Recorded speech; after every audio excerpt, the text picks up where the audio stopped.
And the pulse is brought to you by Global Communities Digilu, affordable, safe sanitation for all. And this afternoon, we are starting from Ashaman here in the Greater Accra region. And the Defense and Interior Committee of Parliament is recommending the identification, prosecution of military personnel involved in the March 7, 2023 Ashaman Dawn raid. The soldiers invaded Ashaman community following brutal military invasion of parts of Ashaman on Tuesday dawn, following the murder of a young soldier, Trooper Imoro Sharif. The Parliament committee set up by the Speaker took testimonies from the military and police top command, as well as the Defense and Interior ministers. My colleague, Kojo Brace, joins me for more details on the committee's report that we understand has been already been laid in Parliament, but yet to be taken on the floor for the necessary debate and recommendations to be done.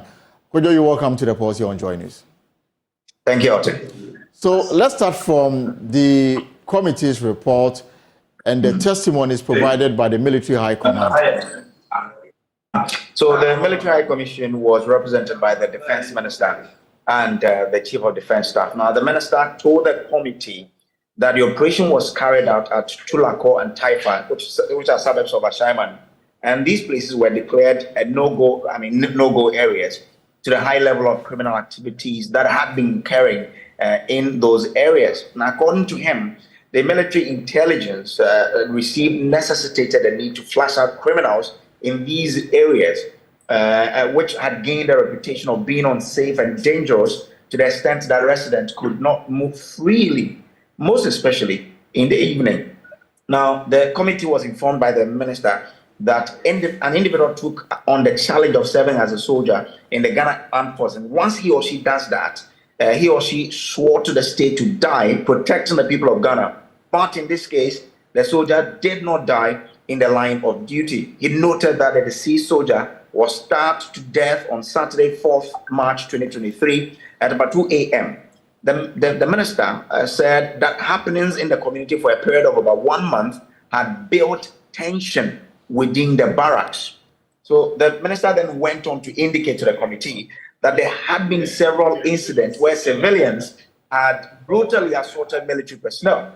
He referred to a warrant officer of the Ghana Armed Forces who had been beaten and dragged on the floor by supposed land guards at Kaswa, and to another incident which took place in Bibieri in February 2023, where 2 soldiers were beaten up mercilessly. So, I mean, if you listen to this report, the minister is sort of creating the background on which this exercise was undertaken in Ashaima. Now, the minister further clarified that the swoop was not to avenge the murder of Trooper Sheriff Imoro. He emphasized that the Ashaima operation was not the first of its kind, as the military had carried out similar operations in Kaswa in 2019 and 2020, respectively. So let's also talk about the Interior Minister and the IGP, their testimony before the committee. Well, now the Interior Minister, Ambrose Derry, informed the committee that internal security was the exclusive preserve of the Ghana Police Service. He said history would show that the Ghana Police Service had collaborated with the military on several occasions to enforce internal security. And now, he says the continuous capacity building of the Ghana Police Service has greatly impacted internal security. He went on to indicate that caution should be taken when dealing with security matters in order not to allow impunity to thrive. He assured the committee that the police would take up the matter to ensure that effective internal security is maintained. This is where the IGP also comes in. Now, the IGP indicated to the committee that they were informed of the operation by the military. However, the police requested for more collaboration to strategize. Nonetheless, the police did not interfere with the operation as it was wholly a military operation. The IGP informed the committee that investigations into the robbery incident that resulted in the death of the trooper was ongoing. Now, the accused, Samuel Tete and Abubakar, who admitted to killing deceased, because all of this incident came about when Trooper Imoro Sharif was killed. Now, these 2 accused admitted to killing the trooper, and they have been arrested and were on remand. It also informed to be a robbery incident where some valuables of the deceased were stolen. We are made to understand by the IGP that a total of 6 persons were arrested in connection with the incident, and the Ghana Police Service had adequately briefed the family. of the deceased, Elton. So what about recommendation that the committee is making to Parliament? Well, there are a lot of recommendations that the committee has made for Parliament to consider. One, they say that persons brutalized by the military in Ashaiman on the 7th of March 2023 and who sustained various degrees of injury should be promptly and adequately compensated by the state. They go on to say that the compensation must be extended to cover those persons whose properties were destroyed in the course of the military coup. Again, the committee abhors any form of torturous handling of civilians by the military or any security services for that matter. The committee calls upon the leadership of the Ghana Armed Forces to educate their personnel on the legal demands and consequences of such act. The committee again goes on to recommend that soldiers who indulged in the excesses associated with the operation should be identified and dealt with in accordance with Section 32 of the Ghana Armed Forces Act 1962, that's Act 105, which stipulates that, quote, every person in the armed forces who behaves in a cruel or disgraceful manner shall be guilty of an offense and on conviction liable to imprisonment for a term not exceeding 5 years or to any less punishment provided by this act, unquote. So there's more for us to be seen here. Now, the committee again recommends that the National Security Council should ensure that there's collaboration and coordination among the security agencies in the country, particularly between the armed forces and the police service, in the execution of their functions and duties. The committee entreats the security services to follow their respective mandates as provided by the law. Now, the committee again emphasizes that the involvement of the military in internal security operations must be a last resort. The police must, in all instances, be the lead agency in internal security operations. Now, the effective coordination of intelligence must be promoted at the National Security Council level to prevent recurrence of such excesses. The committee recommends that the Ghana Armed Forces work towards improving their relationship with the public to engender trust and confidence in the populace. So these are the recommendations that the committee is making in a way to improve on security within the country. Right, a very comprehensive work done there by the Committee on Defense and Interior. Thank you very much. This in October, they are masters of their own rules. There has been times that they go to Parliament. There wasn't much to do yet. Movement has yet to be done on this report. Your initial reaction? Well, what I would say, well, the committee, they've done quite a good job in trying to piece together what happened. Is going to the scene of the incident and speaking to some of the residents and engaging some of the people who, in fact, were directly, assaulted or they were beaten. They've done quite a good job. But my worry now is that, that somewhere, if you look at the recommendations, I think first on that, on top of it has to do with compensation, rightly so. But as we speak, how many years down the line, Ayawaso West Wagon victims, this was a public, inquiry, that was put together by the president. Unfortunately, victims of Ayawaso West Wagon who are supposed to have been compensated, how many years down the line? They have not been compensated. But I must also say that Ejura victims have been compensated. I think so. And so it is worrying, especially when we know that 2024 is an election year, and therefore there will be a lot of up and down movement by the executive and, in fact, the legislative arm of government. So I would have wished that the moment this thing got to Parliament, they would have prioritized it, ensure that some of the recommendations, or they would have seen to it that either they put it before the House, so that the House debated whatever outcome it is. They let all of us know, so that it doesn't become one of the committee reports that does not see the light of day, even though it's been presented. But I would say quite impressive, just that I think the committee could have done a good job with regards to what do you call that, compensation. It's be said promptly, promptly can be 10 years, right. Even though the word prompt means immediately. Promptly can be 10 years. So I would usually prefer you give some timelines. You say, okay, the moment the House finishes its work on it, maybe so and so time, you set some parameters and say the victims should be compensated. I think there are a few of them I will talk about how the compensation progresses. Exactly, and because you brought in the issue of compensation, let me bring in Honorable Ernest Nogbe. He's a member of the committee and the MP for the area.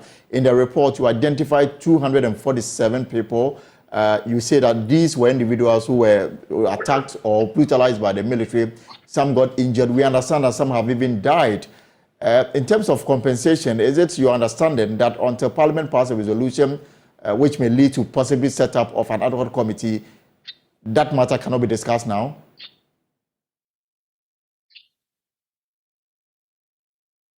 Honorable Nogbe, if you can hear me. Yeah, I can hear you well. Yeah, so I was asking, Dr. Bona brought in the issue of compensation. And looking at the report, you concluded that 247 people were injured in the process. We understand that some have even died. And I was asking, the committee failed to come to a conclusion on the matter of compensation. Is it your understanding that until Parliament passes a resolution on your report, which may lead to the setting of an ad hoc committee, the matter of compensation cannot be discussed now?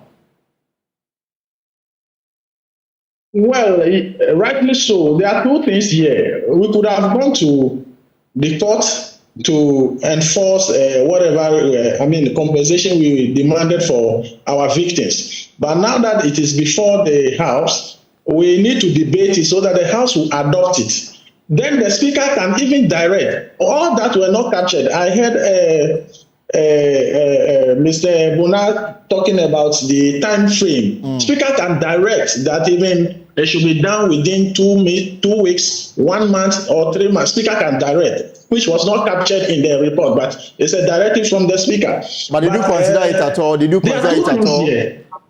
Did you consider possibly? Yeah, we considered a whole lot of things because one, it's not only a chairman.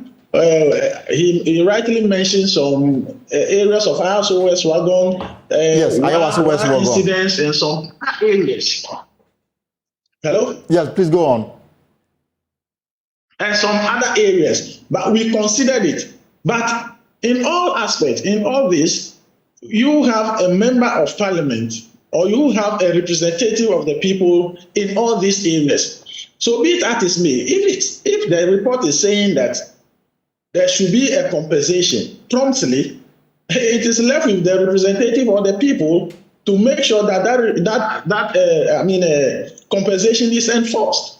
So as soon as Parliament adopts the report, and then the Speaker direct that ad hoc committee be formed so that they look at the quantum of compensation for each and every degrees of injuries.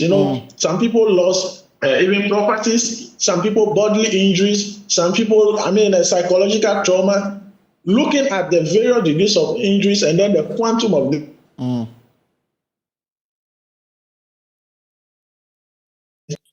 That is not done within a specific period of time, we can go to the law court to enforce it, the human rights court to enforce it. Sure.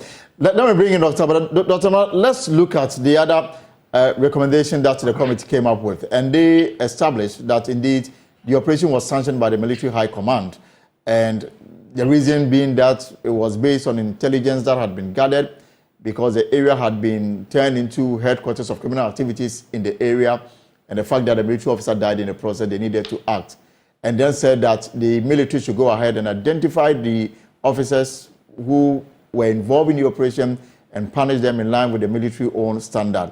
Question is, somebody sanctioned them. The CDS may have been the one. Why not go straight and say that the CDS should be held responsible for what happened at Ashaman, instead of saying that we should identify the military officers who were only acting on command? Exactly. When your producer called me, these were my observations. Because mine is that a military officer will not just act just like that. And so somebody would have directed them somebody would have instructed them to go into the area to do what they do, to conduct operations. So if the operations led to excesses, you go for the person who did that, and then that person, if that person is so minded, going by their own training and operational manuals, they would see who and who misconducted, who and who performed not according to their, standard, operational methods. Then these people can be punished. But as it is now, you know what happened in the Aswansi 7. The Aswansi 7, when some police officers gunned down some innocent people in 2019 or where they're yes, and paraded them as armed robbers. And paraded them, and to the extent that they even came out and put some weapons on them. When a committee was set up, it was all lies. You see, it was difficult to identify, to say who were the shooters in terms of among the police officers who conducted that operation. Therefore, even though compensations have been paid to the victims' families, when a committee report like this comes out, I think that it is always important to highlight and take precedents into consideration and say, in Aswansi incident, the reason why no one was punished was because the report did not recommend to hold whoever sent these officers on that particular deadly patrols responsible. Therefore, you can only, let the entire team go. And so I would have wanted them to be specific. Say whoever directed them should be held responsible. Then if that person is so minded, that person would also hold the officers who are on the ground responsible. And so this is something that I would have wanted them to do. I don't know whether it is late. I'm sure when it gets to the plenary, it gets to the House, the debate probably would amend portions of the report if it is possible. The other thing I also noticed was where they said military officers should be educated on human rights, methods and all that. Right. It is good. I would have wanted them to say, because then it is difficult to say, let's get the Ghana police educated on human rights and rule of law, constitutional matters. I would have wanted to see something like adding it to their training manuals, human rights activity, human rights, the right of Ghanaians, or human rights training should be part of their training manuals. Constitutionalism should be part of their training manuals, and letting them know the rule of law, how the rule of law must work. But mine is that I think somewhere in the report they highlighted, I think is it the Interior Minister and the Interior Minister, right, who specifically mentioned rightly that internal security at every given point in every democracy, including ours, I mean, I'm paraphrasing, remains within the police. It's something that the police takes care of in a country like ours. And so mine is that you also see somewhere in the report, I think is it the IGP? Yeah, it is the IGP who said they had to move away because the military was involved. They were notified, but they were not part of the actual operations. I have had challenges with such operations where the police is not involved. And my reason is that the military doesn't have prosecutorial powers, just as the national security. So if institutions that do not have prosecutorial powers undertake such operations, you are now going to gather evidence, arrest suspects. Do you know what will constitute evidence that can be adduced in court to prosecute somebody? Maybe you don't, because you have not been taken through processes in terms of processes and the evidence taken and all that. And so I would have wanted the report to also highlight the fact that it is sacrilegious for the military alone to conduct internal swoops such as these without the involvement of the police, because and you remember when this thing was undertaken, I think that somehow they were kept even away from the police. That way, we all know the 1992 Constitution, the Criminal Offences Act, Act 29, talks about citizens' arrest. Right.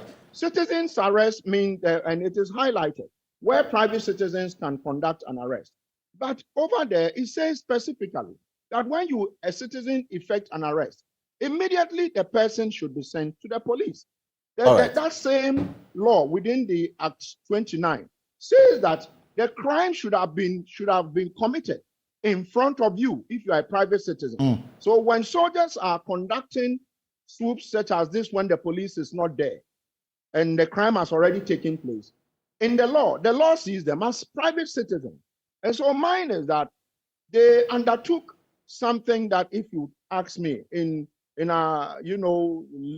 legally and constitutionally, I will tell you that we have accepted these as conventions. Right. But I must admit that we must learn moving forward so that those who commit crimes, when the soldiers have to aid the police to do swoops, the police must always be there so that they catch them with the evidence, gather the evidence, and prosecute them right. by the law. Because I must say that I don't know whether, and let me say, and then I can get some reaction. That morning raid, I think the police had already arrested some of the key suspects. In fact, two of them. Those key suspects. Yes, I don't know whether that morning raid has led to any identification of some of the people who were beaten to be primary suspects in the killing of the unfortunate killing of the trooper. All right. I think these are questions we should be asking. Of course. Thank you very much, Dr. Adams-Bona. This is The Pulse with me, Elton Broby.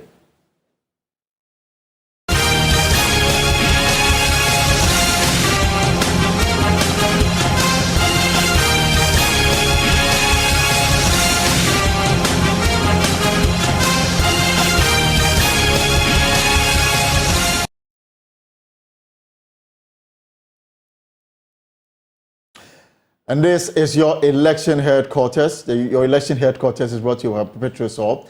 Petrosol, your clean fuel in full quantity. Now, let's dive into other political issues and what could be seen as a morale booster for the opposition NDC and John Mahama.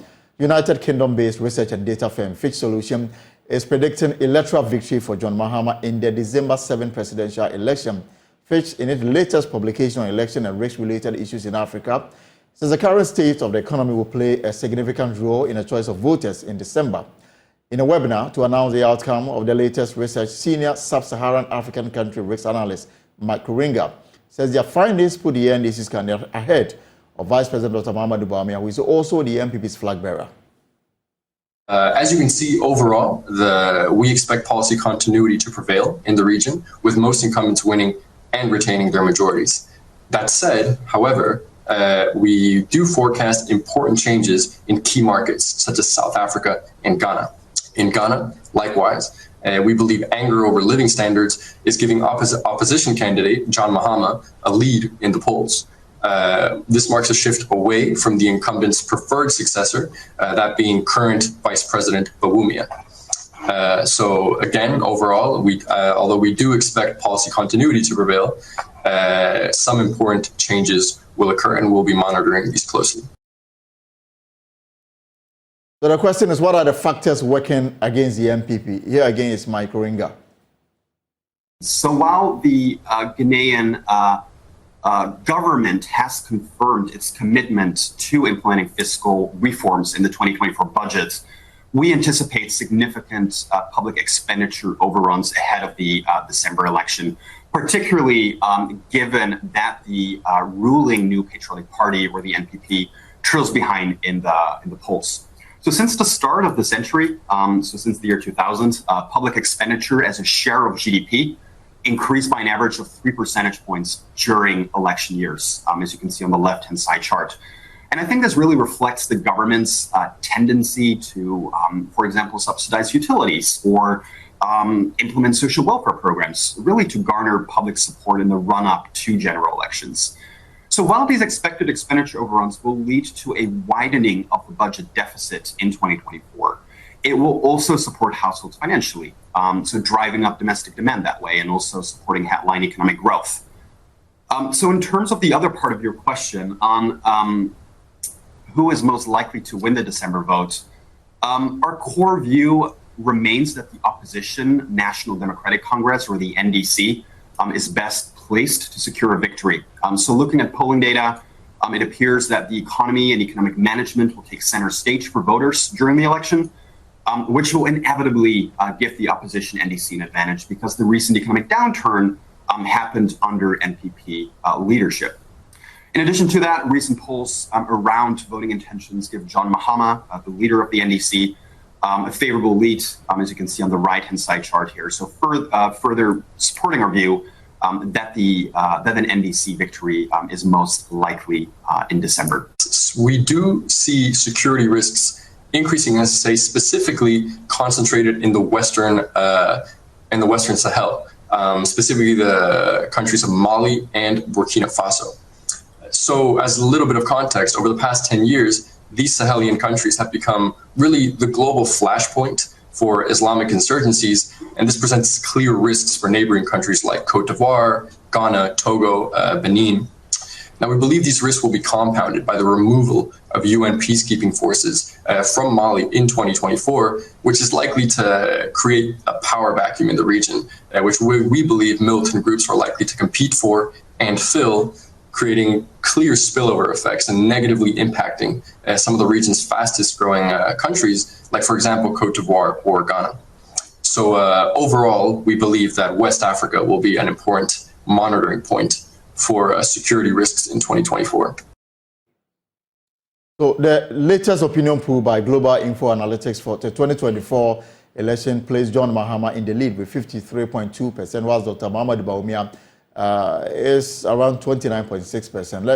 Let's analyze this. And joining us via Zoom, the Executive Director of Global Info Analytics, Musa Dankwa. Mr. Dankwa, you're welcome to the polls. If you can unmute for me.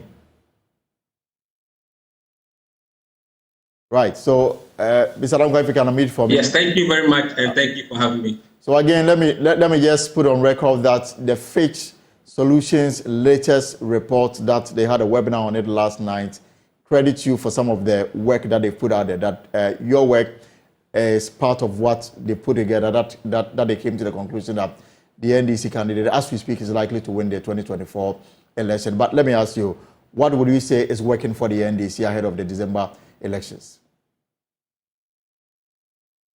There are two things mainly that is driving John Mahama's lead in the poll.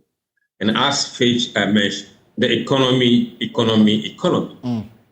Those who said economy is the number one issue for them, 54% of them are voting for John Mahama, and 26% are voting for Dr. Mahamudu Bawumia, 8% for Alan Trebati, and 12% are thinking of voting someone else. And then on the issue of jobs, which are the number two, or in fact, that's the one issue in Ghana now, those who said jobs are key for them. 53% of them are voting for John Mahama, compared with 26% for Bawumia and 9% for Alan Trebati. 13% said someone else.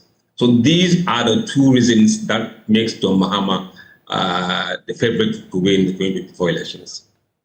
Right. So let's reverse a little on the economy. The conclusion of Fitch is that the government is likely to do a lot of things that may have impact on the economy. They claim that the government may look at electricity subsidy, the thing that things may begin to normalize. Already we are seeing inflation come down and the exchange rate has also stabilized. So there's been some kind of a revived hope in the output of the economy. And their conclusion is that it may significantly improve from now to December 24. Would that have any bearing on the outcome? Not fundamentally. If you look at voters who we spoke to last time, almost 70% of them said they made up their mind. 70%, and that's quite huge.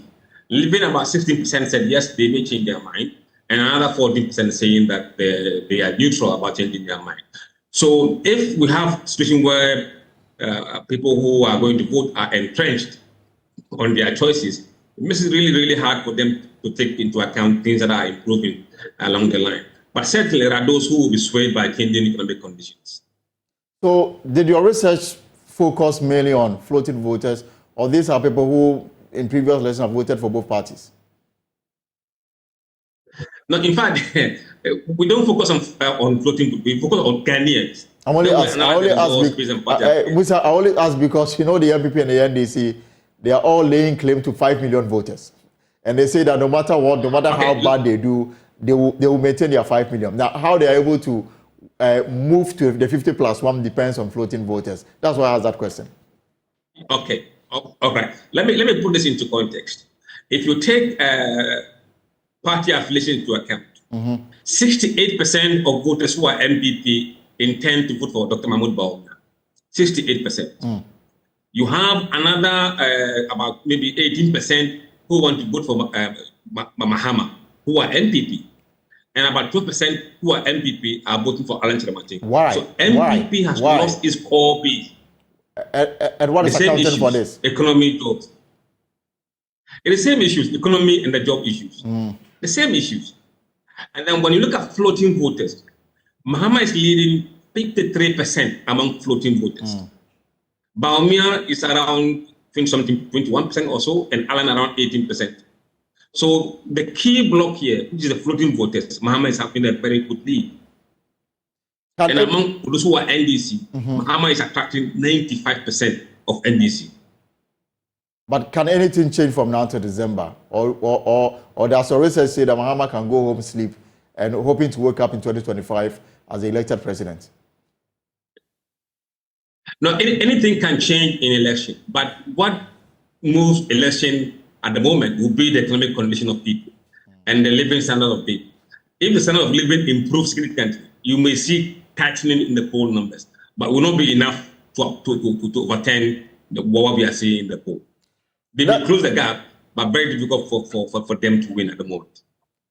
What about the Alan Chiramatin factor in the elections? It is very important that Alan Chiramatin factor is really hurting MPP rather than the NDC.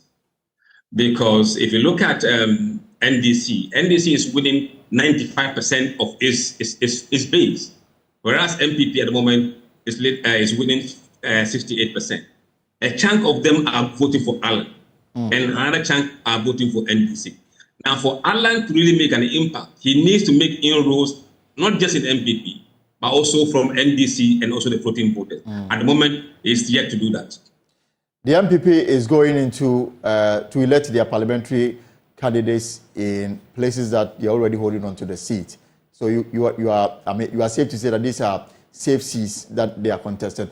Will the outcome have any effects on how the party galvanizes its base ahead of election? Because some people have said that the 2024 election will be won in Parliament. Whoever is able to win more seats is likely to form the next government.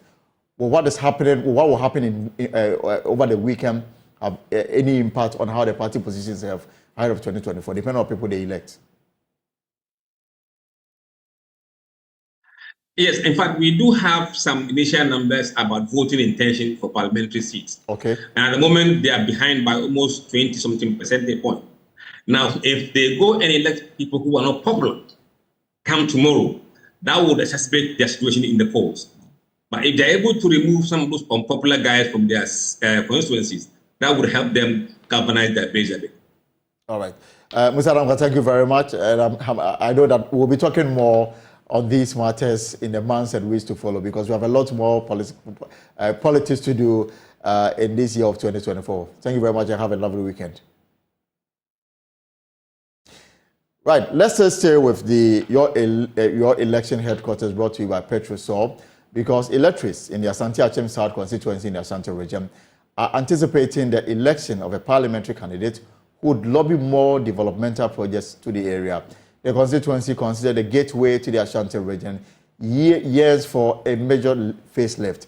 The constituents are prevailing on delegates in the MPP's parliamentary primary to vote for a developmental-oriented candidate. There is more in this report. The Asante-Achem South constituency is deemed as the gateway to the Ashanti region from Ghana's southeast regions, but the constituency is stunted in development. Over 800 delegates in the region are expected to hit the polls on Saturday to elect a candidate to lead the NPP in the 2024 parliamentary election. Incumbent Member of Parliament Kweku Asante Boateng is seeking re-election for the 4th time, but he will face off Bice Osei-Kuffour and Eric Amufa. Some delegates in the area argue the incumbent must be given another term.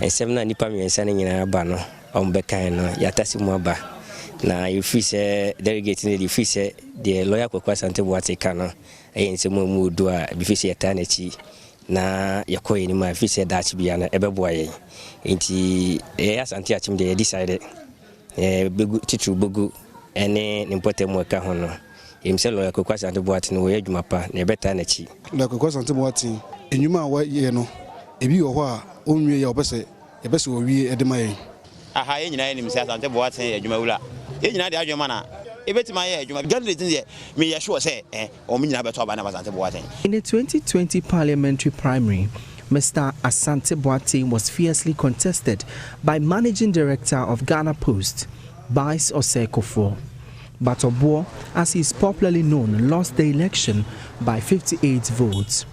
Bice Osei-Kuffour says the constituency needs a new face. I believe strongly that as an educated person who have also had the opportunity to serve in government as a managing director of Ghana Post, if I am elected as a member of parliament, there will be no lapse or there will be no vacuum that lawyer is providing that I will not be able to fill. To delegates of Asante Achim South, I make a very humble appeal to you. That has been 12 years that we have tried our sitting MP. It's about time you give another person an opportunity to also bring his prowess and his ideas to bear. I present to you myself, Bice Osei-Kuffour. For you as a delegate, a lot are in stock for you. I am presenting the Asante Achim South Delegates Welfare Fund, a fund that is going to help delegates in their daily activities. I'm also presenting to you that for every electoral area, when I am member of parliament, I'm going to bring one development project, one job opportunity, and also bring initiatives that will grow the community.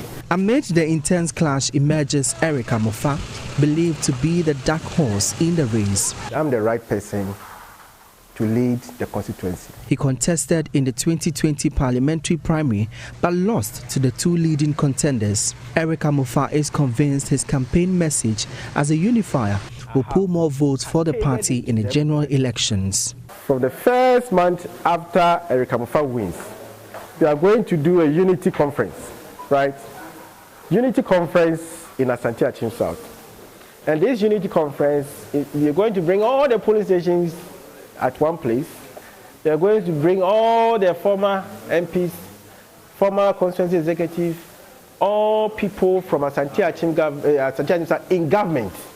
We are going to bring all together to come out with a plan that we are going to, execute the 2024 Breaking the Eight agenda. And I know it will happen. In the heat of campaigning, the electorates in the constituency are hoping delegates would elect the right candidates to rope in more development to the area. To the Western region now, and there's been a good grounds for the governing New Patriotic Party over the years, but the last election in 2020 was one that did not go as planned for the party. With a little over 24 hours for them to elect new parliamentary candidates, we put the spotlight on some of the hotspots in the region. Kojo Brace has more. The party has had some fairly good results from the Western region for some time now. The party says it hopes to deepen its hold on the region ahead of the 2024 elections in the lead-up to their primaries on Saturday to elect the men and women who would help them achieve this. 4 constituencies have become the hotbirds in the region: Shama, Esikado Keten, Efia, and Kwesimintim. In Shama, it is always difficult for a sitting MP to get a second chance, but the incumbent MP, Samuel Erickson Abeka, says he will change the trend by getting a second nod at the MPship.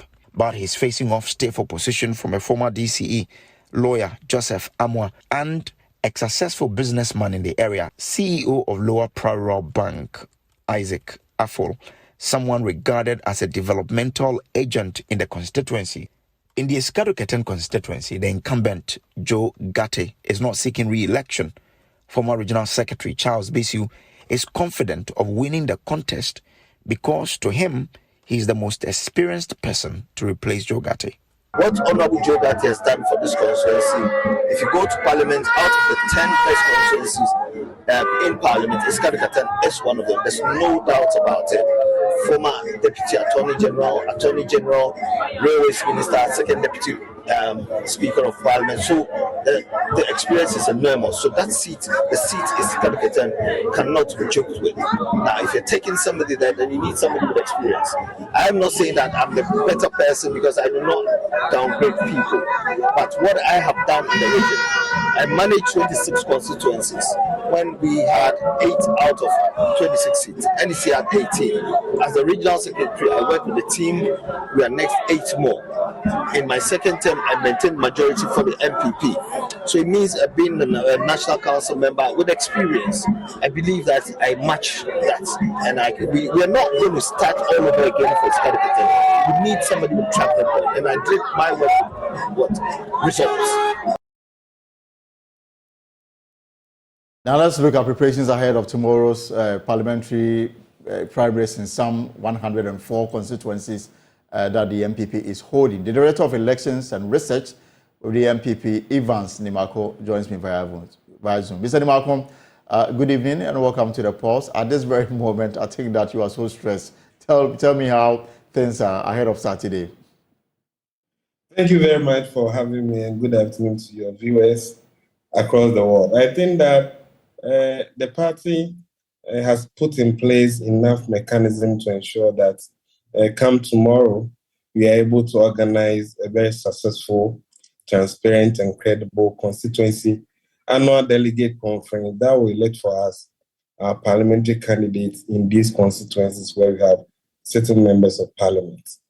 I think from the very moment that the party opened nomination, when nominations were closed, to when we started vetting, closed vetting, the party put in place the Prempe National Parliamentary Appeals Committee that engaged all those who felt that one or the other, the vetting committee did not treat them well. The report of both the Appeals Committee and the vetting committee were considered by the National Executive Committee, after which the General Secretary issued the list that were approved by the National Executive Committee.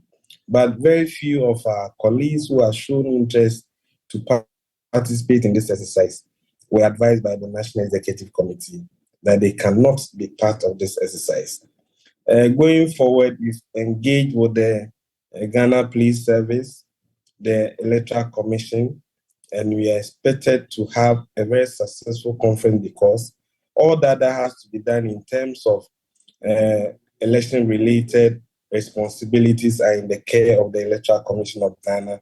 All security arrangements are in the care of the Ghana Police Service. Beyond this, the General Secretary has issued out the 32 paragraph protocols that have to be respected by both our delegates and our parliamentary aspirants.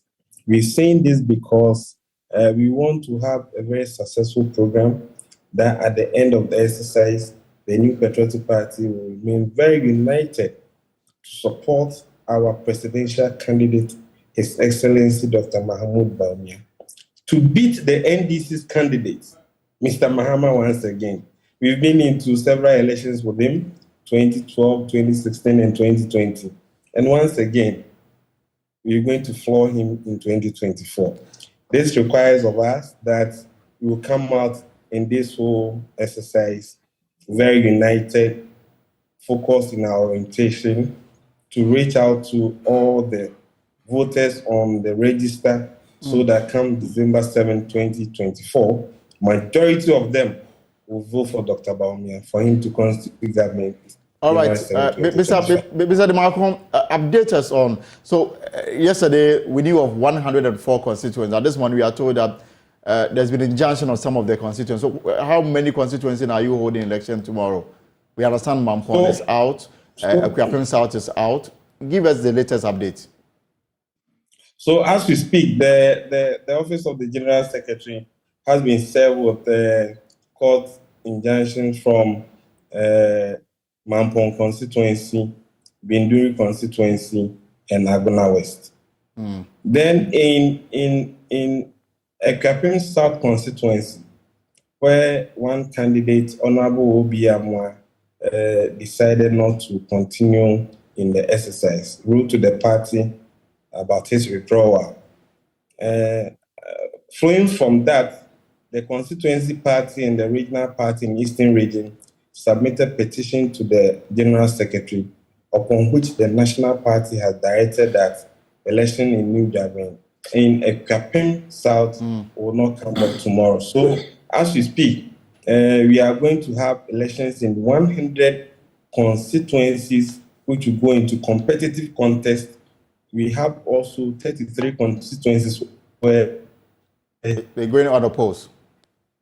There will be acclamation for those who will candidate after the course of nomination.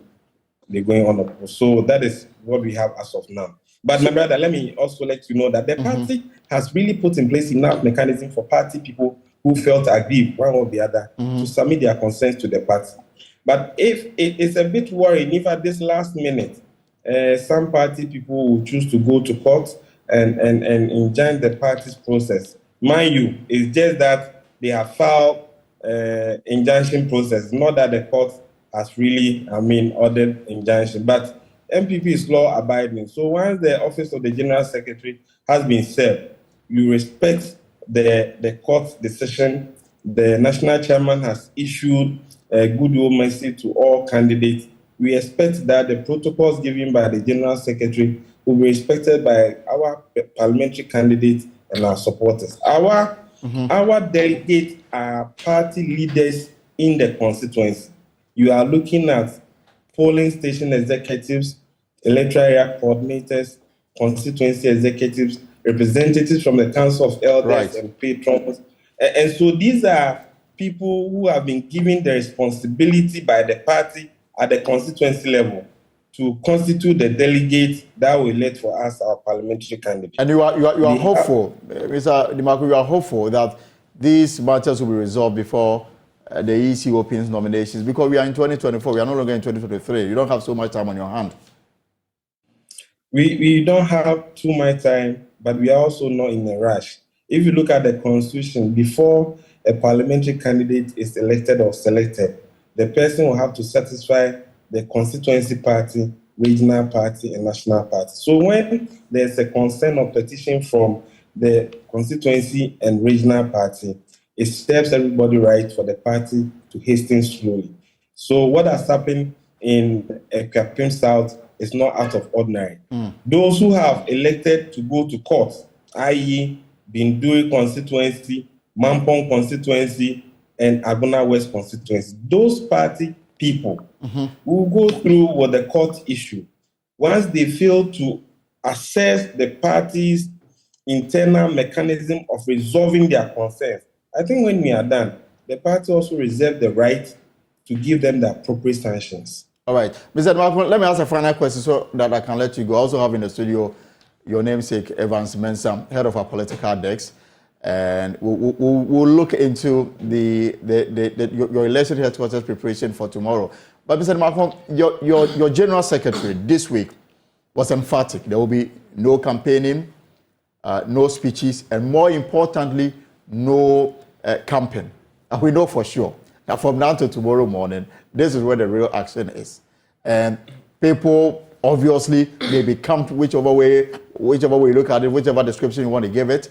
How are you ensuring that the guidelines that you provided will be respected and that the process will be free and fair, that whoever is elected will be elected on merit and not because of financial influence? What the General Secretary said is the position of the party. That's why we are urging all delegates, all candidates to respect the protocols that the party has given. We are also mindful of the Political Party Act that frowns upon cheating. And I'm saying that if you look at this stage where the party constitution gives the responsibility to our executives at the constituency, it is an honor for them to conduct themselves in a manner that the new patriotic party will obtain political capital than any other thing. And so we are ensuring that we comport ourselves within the confines of the law. Mind you, the party will not hesitate to sanction anybody who flout the law. That's why beyond the party's constitution, there has been guidelines, there have been rules, and there have been protocols. And we've done all this with the police and with the EC. And so we don't want anybody to give us the opportunity to apply the rules within our circles. All right, thank you very much. Evans de Malcolm is the Director of Elections with the governing MPP, and he's been sharing with us the plan and the preparation towards the party's this weekend's parliamentary primaries in some 103 constituency. But you heard him, the issue of campaign. Yeah. Are you sure it's going to go away? No, I mean, somebody was telling me, an aspirant, who said he's going into this weekend election with at least 5 million Ghana cedis on him. And he told me that if he's unable to raise 5 million Ghana cedis, that will be a loss for him. Because he knows that the other contenders possibly are also doing a minimum of 5 or more. So if you don't reach 5 million, then you know you're possibly losing the election. And one also told me that for them, the delegates, they made it clear to him, 30,000 Ghana cedis each or no vote. And there's 1,200 delegates in this constituency. The truth is, 24 hours before any poll in this country, before within the parties themselves, or political party primaries, that's where we see the heaviest movement of cash. That's where we see the campaign. In fact, 24 hours and then the dawn of the election day itself, sometimes shortly before the polls start. I'll tell a story. There was one of the parliamentary primaries where I had just, after the morning session here, between 7 and 9, I had gone to have breakfast. And while I was having breakfast, it was full of party folks. And I happened to sit in front of a group who were behind me, a lot of them. And they had come there because one of the candidates was camping them at that particular hotel. Right. And so they were waiting for the candidate to come. The candidate didn't come himself. I sent a surrogate, somebody who, of course, he had given money to come and share. And then they moved not too far from where I was sitting, and to the corner where openly sharing the money. And they were talking about this candidate and what we're going to do. Some of them had come from far away from the north to Accra to come and take their share. Huge numbers of delegates in that particular room that day. This is what happens 24 hours before the poll. In fact, before the polls, if we're doing scientific polling, we would have possibly found out many instances where candidates were leading in the polls and lost on the day. And possibly lost overnight into the election day itself. So we're expecting this to happen. Will they camp them? People are becoming a bit more savvy in terms of how they go about this. Sophisticated in how they handle this particular matter. They may not put all of them in the room, but there will be clusters of delegates who will be met. You have to send sometimes your most trusted generals to go and meet them and sort them out. That is how the game is played. The party knows that. That is why they issued this directive. But we know it will happen. It won't happen. I remember the Delegates Congress that brought Justin Kodia to power. You remember it delayed for several hours. Yeah, that's the primary I was talking about. And the reason is that the delegates said they were not going to come to the Accra Sports Center unless they were motivated in a way that was going to compare them to. That is the election I was referring to, and it was fascinating. Some of them were sharing pounds because some of the delegates had traveled from UK. Some were sharing dollars because some of the delegates had come from the US. And we're going to see that happen tomorrow. In fact, somebody is promising half plot each here in the Greater Accra region. Well, tonight I've seen TV sets branded in the image of a particular aspirant in a constituency. So this is definitely going to happen. But because of the vigilance that we showed in the last elections when they did the parliamentary primary in the orphan constituencies, where we had very compelling visual evidence of individuals who had been given money. Some of the envelopes that we saw and filmed had the image of one of the aspirants on it. And subsequently, when we followed him and tracked him down, he actually admitted And we know subsequent to that, the special prosecutor had invited those that we saw on our television and declared them wanted. I believe because of that, we're going to see a bit more sophistication tomorrow. And that is why the camping will happen, but it won't happen the way we expect it to happen, where you can go to one location and find everybody there that is easy to determine and sanction. I understand that some of the security agencies that are, into some of these investigations, what I've picked is that they intend to deploy a lot of people you would not suspect that they are working for security agents, just to pick hardcore evidence so that they can use it to prosecute those who will be who may attempt to use money and other influences to gain their way through in the weekend. But what is our plan tomorrow? So tomorrow we start at 7. And we're going to be doing this from some 7 all the way till when we are confident that we have all the constituencies in terms of the outcome. We're expecting casualties. We're expecting significant casualties. Giants will definitely fall, and this is the place to be when it happens, when a giant falls. When I mean a giant falls, I'm talking about incumbents. Look, we're also expecting some, not only sitting members of parliament, but ministers. Who will lose their seats tomorrow.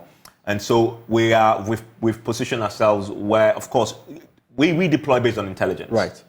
You're part of the planning. We deploy based on intelligence. And our deployment has been done very carefully. So when it happens, we don't only report it, but we give you the actual reactions on the ground. And we're going to be doing a lot of that from 7. We start with the analysis, obviously, which is what we do. We've deployed our team of researchers across this country, and you're going to come in with data. We're not just going to talk. We're going to show you on our touch screens here what we believe will happen in certain constituencies, backed by data, so you can see and you can follow us, so you can make sense when the outcome, when we get the outcome, when the results are in at 2. And the party decided to do this between 7 and 2, so it's good for us. Yeah, there'll be a lot of time to analyze. I'm very, very certain that by 6 p.m., which is 4 hours after 2, we will have all the results in. All the results. If you're using, for example, the orphan constituencies as a mark, as a measure of what might happen, right? It was after it was done, within 1 or 2 hours, we had more than 85% of the results in. So we expect that to happen. So in the morning, we start with that. The party, Evans Demako will join us because we want to lay the foundations for our coverage. He's the man leading the election organization. He will join us in the studio. Myself and Winston Raymond Aqua will be here to do the analysis in the morning. And of course, our correspondents across the country will also be joining us from wherever they are with the incidents reporting, etc. Of course, we have Newsfile that is going to also take over with a special focus on elections. And then later, we're going to be deploying the heavyweights. The big guns from the party will join us. We have Joe Owusu, the second Deputy Speaker of Parliament. He's no longer contesting for the Bekwai seat. But the first Deputy Speaker of Parliament. Will join us. And he's not going in. He's one of those big names who decided to voluntarily step away from Parliament. And so he's free tomorrow. Right. And he decided to come and join the election headquarters. So he's going to be our guest. We'll also have Samuel Atacha. As you know, he's also not contesting the Bokanov again. Exactly. So he's also going to be our guest tomorrow. And we'll have Stephen Asama-Boateng also join us, the Chieftaincy Minister. Former MP. Former MP. He recently attempted to, of course, to try and rebury Atamils. Exactly. So he will also going to join us. The reason why we are bringing these incumbents who are retiring from Parliament is the knowledge, the intimate understanding of the game, talking about the voting tomorrow, what may happen, to bring us, give us meaning to what we see. So we just don't want to cover the elections. We want you to make sense of it, right? We ourselves know a fair bit, but you cannot know the MPP politics than George Owusu. You cannot know MPP politics than Samuel Atacha. You cannot know MPP politics than Stephen Asama-Boateng. And that's why we're adopting that approach, where they will join us as the results are coming in. They will be giving us the backstory to what we are beginning to see. Right. So, folks, you don't want to miss this. And clearly, this is your election headquarters. There's a reason it is called the election headquarters. And, of course, it's brought to you by Petrosol, your clean fuel in full quantity. At 7 a.m., we are on till all the results are in. This is the pause. We'll take a short break, and we shall be back. Welcome back and to some other stories. And the United Kingdom is set to send some of Ghana's crown jewels back home 150 years after looting them from the court of the Asante King. The gold artifacts will be loaned to Ashanti Kingdom following a 3-year agreement with Otumfuo said to the second Asante Henry. 32 looted golden artifacts displayed in UK museums have been scheduled for return to Ghana. Most of the items which are to be loaned to its custodial owners were taken during the 19th century wars between the British and the Asante. The items included a golden pipe, sword of state, and gold badges worn by officials charged with cleansing the soul of the king. Both the UK and the Asante have reached a 3-year agreement where the loaned artifact will be displayed in the Mensah Palace Museum as part of the Asante Silver Jubilee celebration. The agreement is subject to 3 years extension, after which they will be repatriated to the UK museums. The UK is deliberately refusing to permanently return stolen artifacts in their custody to their countries of origin, hence the enactment of legislation to protect them. The decision has been met with criticisms from a section of the Ghanaian public. The Asante gold artifacts are the ultimate symbol of the Asante royal government and are believed to be invested with the spirit of former Asante kings. So let's hear the backstory, because the man who led the negotiation with the UK is Ivor Ajimandua. He joins me on the telephone for some discussions on this. Mr. Ajimandua, you're welcome to the pause here on Joy News.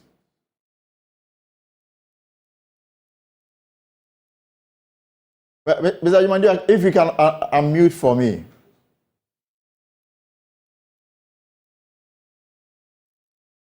Hello? Yes, Mr. Ajimandua, thank you very much for joining us here on the Pulse on Joy News. And it's good to see you. The last time we actually spent time together was, I guess, 2023 or 2013 or 2014, Seychelles. Is that right? Yes, it's been a while. You've been following these issues for some time now. Yeah. So I do remember our Seychelles encounter. Yes, so it's good to see you and a Happy New Year. Good to see you. Happy New Year to you too. So how long did the negotiation last? It took 9 months from May of last year to recently 2 weeks ago or so. So now the talk is over. When are we likely to see these artifacts back in the country? It should be sometime in April, between April and May. All right. So how do you react to a section of the public who feel the UK should rather return the stolen items in their custody rather than what we are hearing that you are loaning it for us for 3 years? This belongs to the Asante Kingdom, if you like. Yes, I think it's a legitimate thing for people to ask. These were looted items, 1874, 150 years old items. So there is a form of a legitimacy when people question the basis of these objects coming home and coming home as loaned items. So it's legitimate, but then we've been talking about these issues of the objects for over 50 years, half a century, made requests over the years, negotiated at some point, and we're still where we were until recently that we reached this agreement. So those have been the issues. We have always had the historical antecedents on our side, but then there is the 1983 laws of antiquity in the UK by the House of Commons, sanctioned by the House of Lords, that make it very difficult for objects to be permanently taken back to the countries of their origin. And this had always been the constraining factor that sort of stood between our position and the British government. And it's not just us, but all the former colonies and all the geographic areas that have objects and other art instruments with the British Museum. So therefore, after 3 years, it will be taken back to the United Kingdom? The agreement is 3 years, renewable by another 3 years. But even after the maximum of 6 years, you can still negotiate. for extension. So it's not just 3 years, renewable by another 3 years. There can still be negotiation for extension beyond the 6 years. But it's interesting. I mean, look at this scenario. You stole something from me. I managed to identify my item with you. I'm taking it, but you're telling me that I'm giving it to you. You give me back after so and so years. Yeah, it's been the case, and it's not just about this particular case. That is why the UNESCO conventions came about in 1970, and there's been subsequent amendments to these UN conventions that over the years looked at these issues that we are battling with. Objects taken from countries during colonial rule, objects taken from countries in the course of wars, and many others. So it goes beyond a specific case, and it's more international in terms of negotiations, in terms of settlements of objects, or what's become popular as the restitution or the ascension of objects. Are we able to put value on the items? There has been value on the items, but it's very difficult to talk about these because it depends on who the valuer is and how the valuation is done. Some will look at the historical antecedent of it, going back to 115 years, and others will not. They will look at other aspects of the objects. So it's different. The valuation could be different, and it's not by using the particular formula. And please correct me if I'm wrong, but these were put in a British museum. I don't know whether people paid money to as visitors to this museum to have a look at it. If they are returning, would that come with some kind of monetary compensation as well? The thing about the British Museum is you enter free. Okay. You don't pay any money when you go to the British Museum. Okay. It's a business strategy they adopted. And why people are sometimes very worried about this policy is there are millions of objects in this museum from all over the world. Many of these objects in the museum haven't been exhibited for decades. In our case, even for over a century. And the question is, if you are not exhibiting them, they are not part of your permanent collection, your permanent display. It means that the value you attach to these objects are not very high. So why don't you give these objects back to the owners who place a bigger value on the objects? And that hasn't also happened for many years. So it's very difficult to understand. And the one reason why some feel that they want to have possession has to do mainly with the imperial history of England and the UK as a former global power. The ascension of these objects, for some, will deprive them of that imperial feeling of the past. And so they will prefer to, at least the mentality of empire will stick with them. And that is how some have argued or seen the situation. Otherwise, you are not making money out of this. Right. You have them in storage, you preserving them using very high-level conservation methods, which means that you are investing in these objects, putting in lots of money. My final question. But at the same time, you are not making much out of it. Great. My final question before I let you go. How excited is the Otumfuo about this, and will there be a special program to welcome the artifacts back? I think they will be, when they do get in, they will come in a particular style. The directors of the British Museum, the Victoria and Albert, and some other UK museum directors plan visiting Kumasi for the first time officially between April and May. And this is not just about the objects, but a bigger framework for cultural cooperation between Mensia and these. And I guess it is coinciding with Otumfuo's 25th anniversary on the throne. It's coinciding with that. It's coinciding with the 150th anniversary. It's also coinciding with the centenary of Prempeh's return from exile. All right. Mr. Ajimendua, if I'm allowed to call Professor Ajimendua, thank you very much for your time this afternoon. Thank you. And for your interest in these issues as well. Right. Thank you. All right. Let's stay a little longer on this matter because monarchical historian at the Mansia Palace. Safo Kantanka is well abreast with issues regarding the subject, and he joins me on the telephone line for a chat. Nana, Safo Kantanka, you're welcome to the pulse. Hello. Nana, you're welcome. Thank you. So tell me the significance of these artifacts. 150 years. Yeah. They have lots of values, what you may call significance, and as long as they exist, the significance are the same and will remain the same.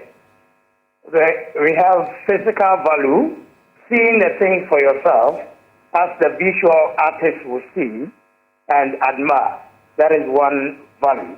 Then we have the spiritual value. When we talk of spiritual value, we are talking about the relationship between something and our ancestors.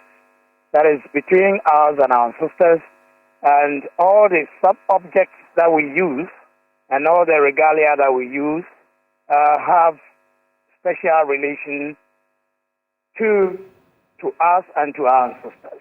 So it's of a spiritual value. Then it's of moral value. Moral because our form of art speaks volumes. So we have people who have to use special types of artworks. To dress, we need special art forms. To work within. So this is moral. You can tell from who is using what. There's the hierarchical order of the community, and whoever is using anything. You can tell from the moral works. You can also tell from the commercial aspect. When we put them at the museum, people pay to go and see. And paying to go and see is of spiritual, of physical, and of commercial significance. It also has an educational significance. That is the history. The history and philosophy behind our art forms give us a lot of education. It also has some legal aspects. That is the laws governing the art forms. It is for this reason that they say they are loaning it to us. So it is ours, to some extent, it's ours. Your own, and the law says it is not yours because it is a war booty.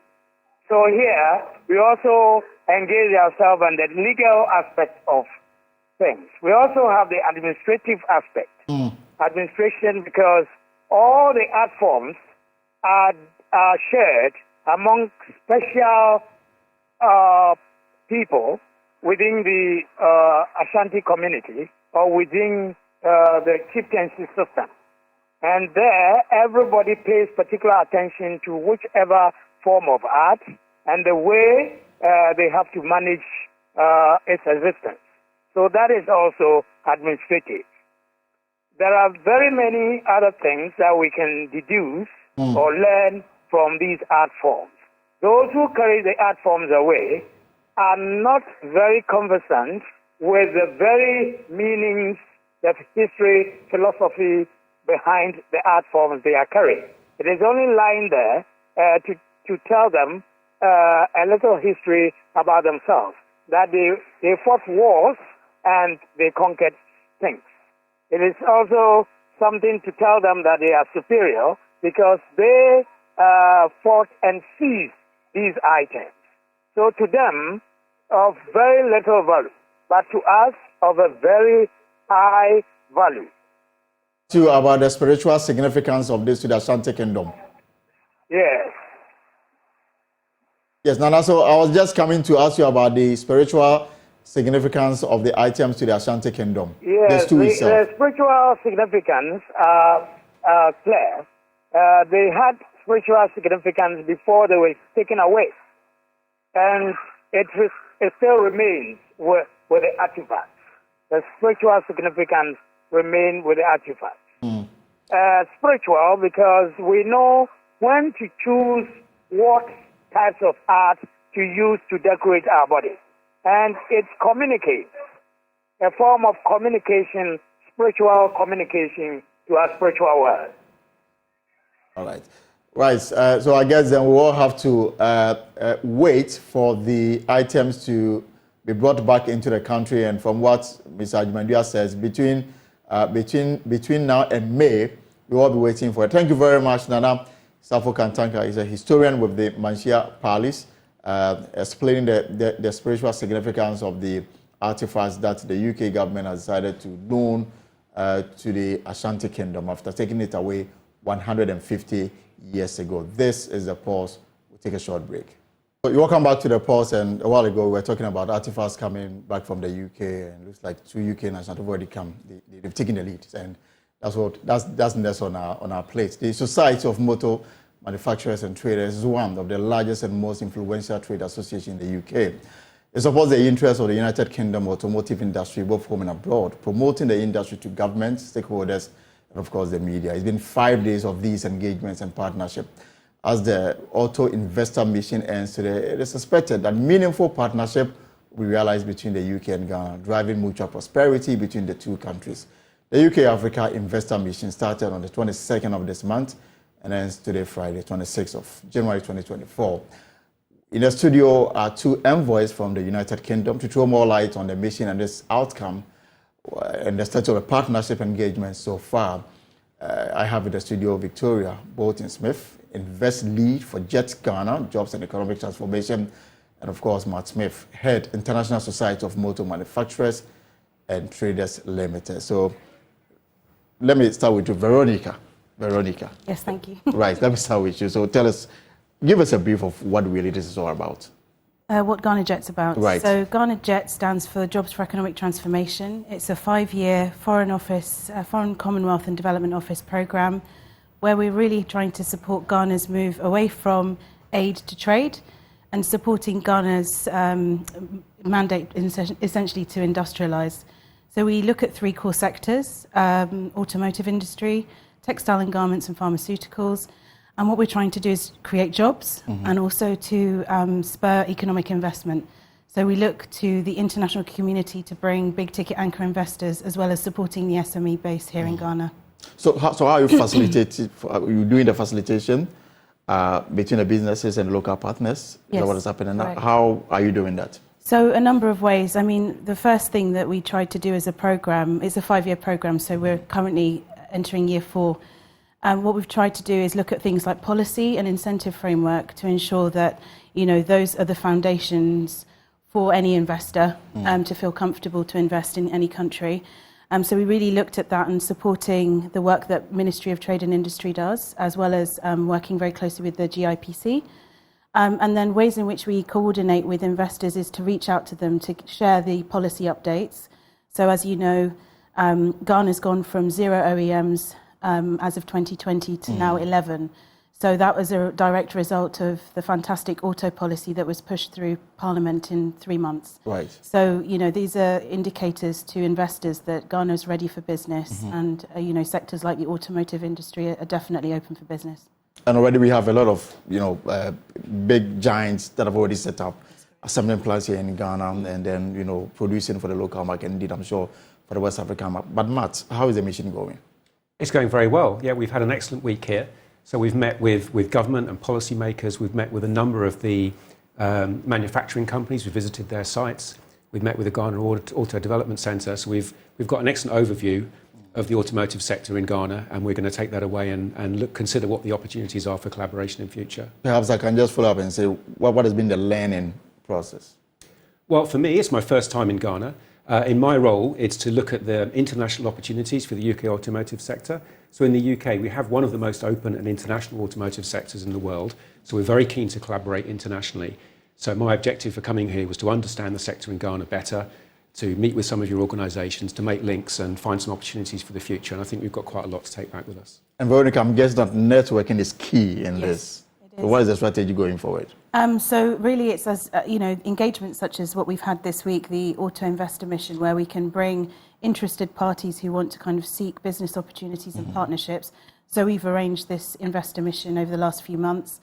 And then we also organise webinars to share information on, policy updates, incentives, and so on. And then we just are out in the market. We like to engage with the Ghanaian community in the automotive space. We work with the Ministry of Trade and Industry to, be on top of all of the latest trends and things that are happening. Okay. So yeah, that's just a few ways. But are there things already on the ground in terms of linking the international businesses to the local investors? Yes, we have an office here where we try and share the studies that we've drafted. So deep studies into opportunities in specific areas of component manufacturing, for example. So there are ways in which organisations and businesses can coordinate with us on the ground here in Accra at our office Palladium and find out more information. Right. So Matt, I don't know whether you've been following the governance of this country. In the last budget, government made it clear that the plan is to move to electric in terms of vehicles, and there's even incentive for those who want to own electric vehicles. Are companies in the UK taking advantage of this? What is the plan? Well, we've heard a lot about Ghana's plan for the automotive sector overall, and there's been a lot of discussions this week about electric vehicles. Our experience in the UK, we've transitioned quite rapidly to electric vehicles in the UK. So in last year, it was 16.5% of our market, for example. What we're seeing in the UK, though, is that there's very important for government to support the market, as you've just said, with incentives for buyers, because these vehicles are expensive, but also to look at infrastructure, and that's absolutely crucial. So that's our experience in the UK, that it's key for government to roll out infrastructure for electric vehicles so that people can be confident that when they drive, they can charge in their destination. It is something really new in Ghana. Yes. Exactly. So I don't know whether, since you've been in Ghana, you've driven around town, you hardly will come across an electric vehicle. Even though in recent past, I've seen some Tesla and few others, entering the Ghanaian market. So as you follow the trends and then adapt, how are you dealing with this so that you are ahead of the game? So we engage with, I think Matt mentioned already, the Automotive Development Centre. So really that's the heart of, and it's the one-stop shop where everyone will go for information about what's happening in the auto space, particularly in EVs. How do we stay on top of trends? Well, it's really about the consumer. They drive the demand. So if we're looking at, the fact that they want more electric vehicles, we then need to lobby government to ensure that we have adequate infrastructure in place to ensure that people can buy the EVs and be able to charge them. So we just engage with all of the kind of key stakeholders and then, try and see best practice in other markets and bring that here to Ghana. And how are you hoping to capture them with the requisite knowledge so that they can inform themselves? Through our engagements with MOTI and the Auto Development Centre, the GIPC, we will, sort of come out with statements and documentation that we can share with anyone interested. They'll go to the Automotive Development Centre to collect that information as well. So that would be the kind of key point for dissemination, and then also engage media like yourselves when we have announcements to make. But Matt, from the government side, are there incentives for this area?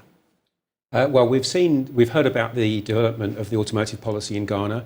And it's very encouraging to hear the early discussions going on about electric vehicles. But yes, incentives are important. As I said, there have been some incentives in the UK for electric vehicles that helps people take up. And we've also heard about, here in Ghana, about the policies that the government is looking to bring in to develop the sector. I remember in the UK, you had a deadline that was revised recently. Yes. Yeah.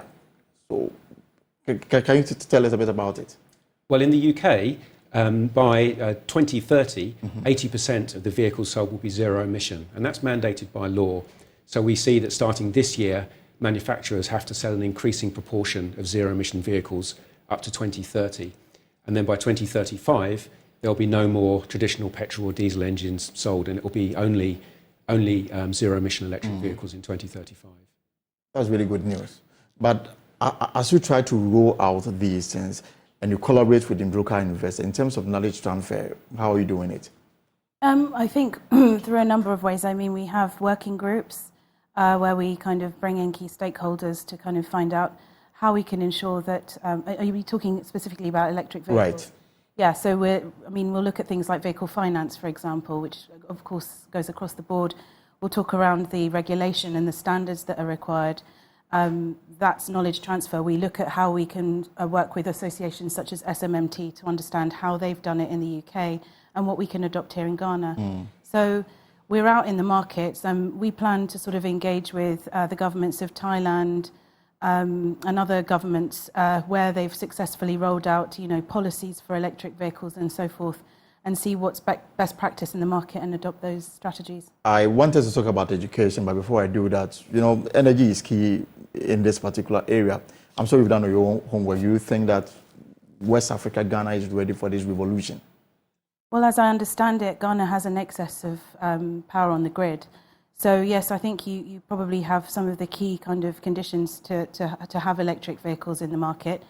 I've always been a great believer in making sure that Ghana can be a place where EV vehicles can be manufactured, because I still think, there are a lot of people in provincial areas and with road infrastructure that might struggle with EVs. I think they're perhaps definitely going to be very useful and needed in the cities.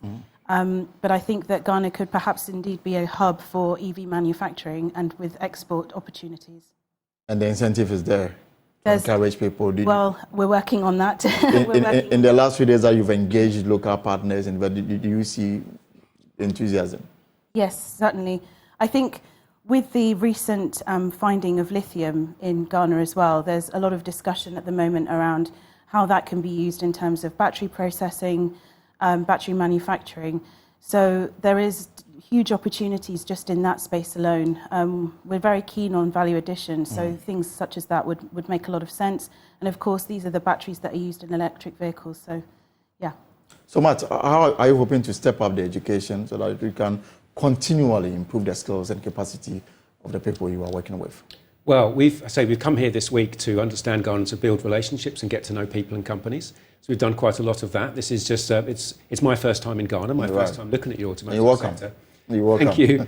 Yes, it's been a very enjoyable visit. So we're looking to take those connections and the information that we've got back and to build on those partnerships in future.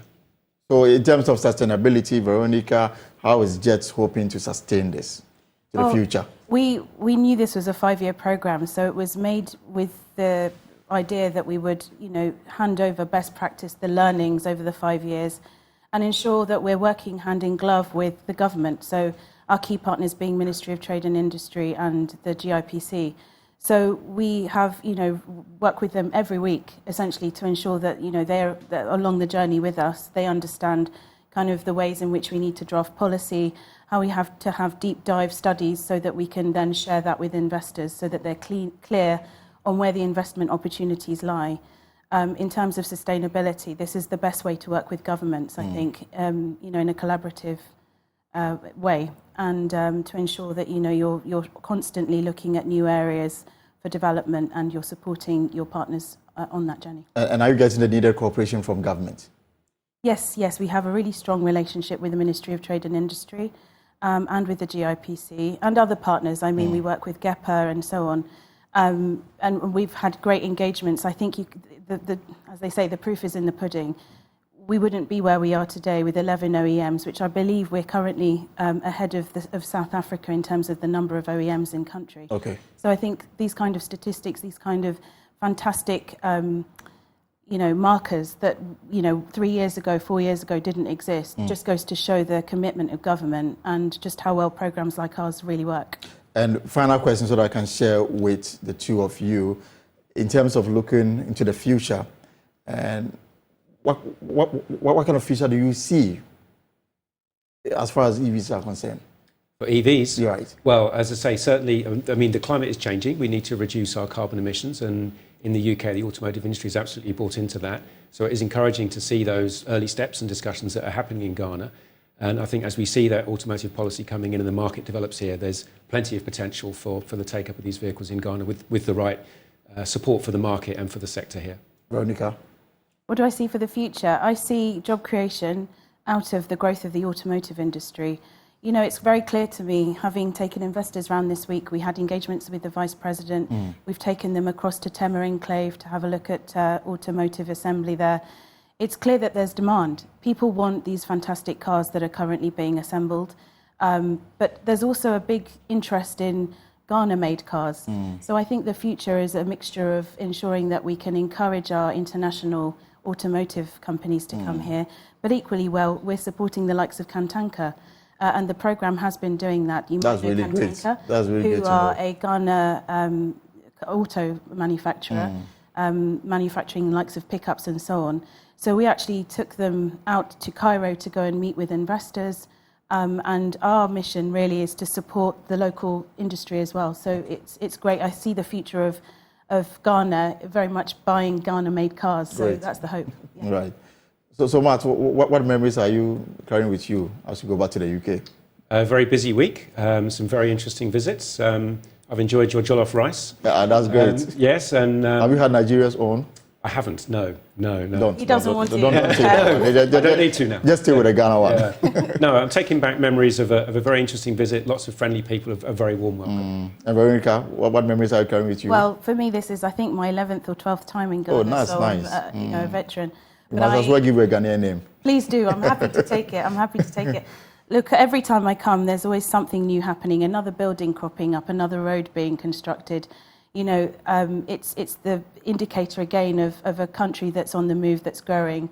And I think it's really exciting to see how quickly and how seriously the government takes policy, because without it, we wouldn't have investments here. And we've all suffered during COVID and so on.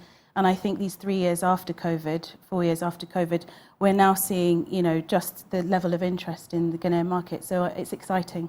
All right. Thank you so much for coming.